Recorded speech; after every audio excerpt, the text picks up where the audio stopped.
The dark pink represents the neuron and the dendrite, the yellow candy is the potassium ion. The light pink represents the axon and the end bulb. The purple circles are synaptic vesicles. The Cheerios represent neurotransmitters. The yellow lines are potassium channels. The orange lines are sodium channels. The light blue color represents myelin sheaths.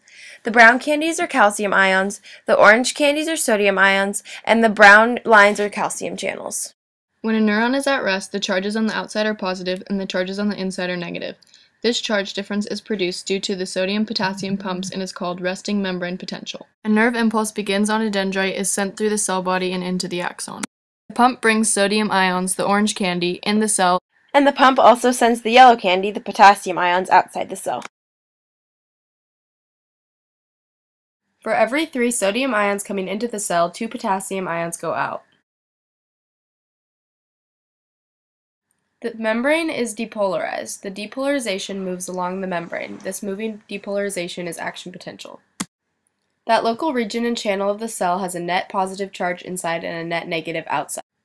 After the moving depolarization occurs, the sodium channels close and the potassium channels open.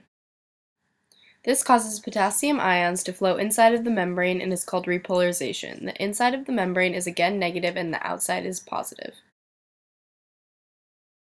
Repolarization is followed by sodium-potassium pumps fully restoring the resting membrane potential to re-establish the original concentrations of sodium and potassium in and out of the cell. Once the nerve impulse reaches the bottom of the axon, it splits into 3 different action potentials for 3 different end bulbs.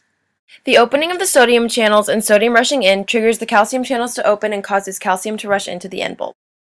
Calcium triggers the neurotransmitter, the Cheerio, to be released out of the synaptic vesicles and onto the other neuron. Sodium and calcium, the orange and brown candies, then flow back out of the end bulb and the entire neuron is back at resting potential. Ta-da!